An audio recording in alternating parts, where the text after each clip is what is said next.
My name is Jesse Sartain. I'm going to give my informative speech on childhood obesity. The title of my speech is Childhood Obesity, Growing Pain. Across America, children are eating more and exercising less. Nearly 20% of children aged 2 to 15 are obese. Over the past 20 years, the number has nearly tripled. While working in the school system, I've seen adverse effects of obesity in children, from what they eat at lunch, how they interact with their peers, and the health risks that come with obesity. Why are the numbers so staggering, and why are they rising so fast? Is it due to a faster pace of lifestyle? Is it advertisements of junk food geared towards children? Is it there too many video games and television shows for kids to play and watch? Whatever it is, it's making the future of America obese. As adults and parents, it's our job to keep our future in our country healthy and active.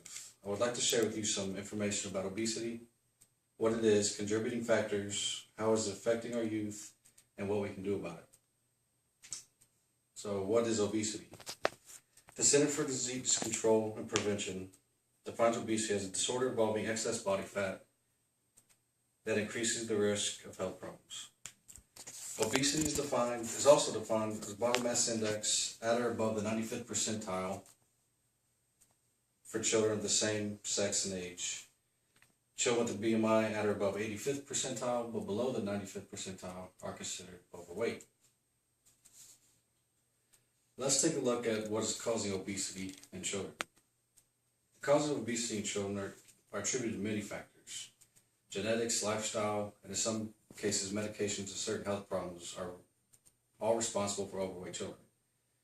The quality of food we give children today is far less nutritious. Fast food, boxed, microwavable, processed foods are eaten far too often. In an article written by Katie Bowe, a registered dietitian, she states that Americans eat out an average of 4 to 5 times per week.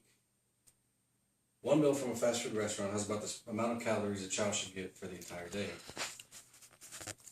Fast food restaurants have started to offer healthy alternatives to some of the calorie-heavy food, but yet a cheeseburger costs 99 cents and a healthy salad costs about $5. So if we're in a time crunch and we have stuff to do, most of us will go for the quick burger because it's cheap and the kids love it.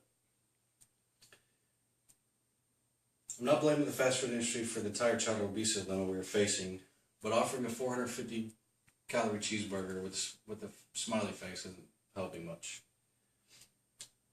Choosing apple slices over milk instead of soda are usually no-cost exchanges and is a step in the right direction.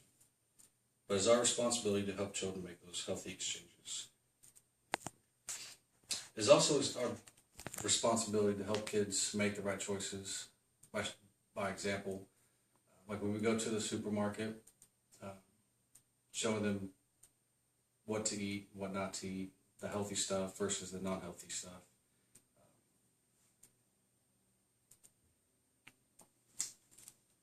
We're surrounded by processed foods, and that's usually what we gravitate towards because they're quick and easy to fix. Throw them in the microwave, throw them in the oven, and you're good. With the lifestyles we have today, fast-paced, that's typically the route a lot of us choose to go.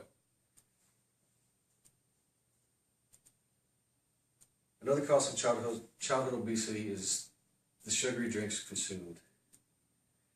Denise Mann, the author of Drinks Linked to Childhood Obesity, says an average child drinks 500 cans of sugary soda a year.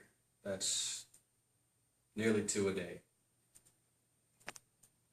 And each 12-ounce soda is filled with 40 grams of sugar and can contain nothing but empty calories. Empty calories are calories from solid fats and added sugars that add calories to food and drinks but with no nutrients. Aside from fatty foods and sugar drinks, children are getting less exercise than ever before. Less than 20% of children aged 6 to 19 meet the guidelines for the amount of physical activity recommended per day. So what is to blame for the lack of physical activity?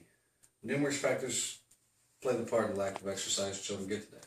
The increased electronics and video games play a large role. Children younger than 6 years old spend an average 2 hours watching TV per day. Older kids and teens spend an average of nearly 5 hours watching television and playing video games. If we combine all of them, that increases to about 8 hours a day sitting in front of some sort of screen.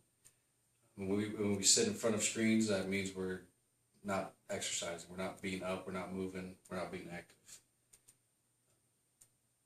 Children who spend more than 4 hours a day watching TV or playing video games are 60% more likely to become obese.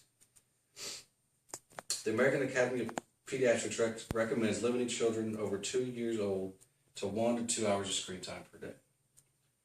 Now we'll look at the health risk of obesity. So what does obesity do to children's health and minds?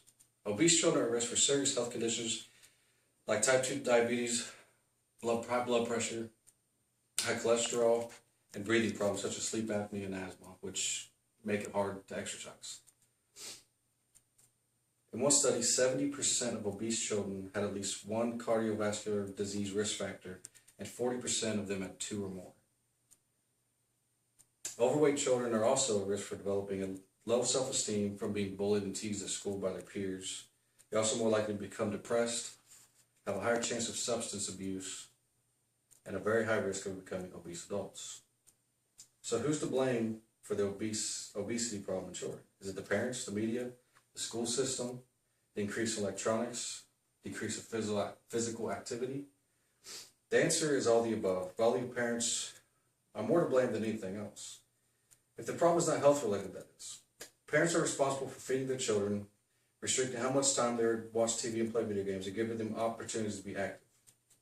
Parents need to take the time to plan meals ahead, spend more time with their kids doing physical activities such as riding bikes, going for a walk, going to the park, taking the dog for a walk.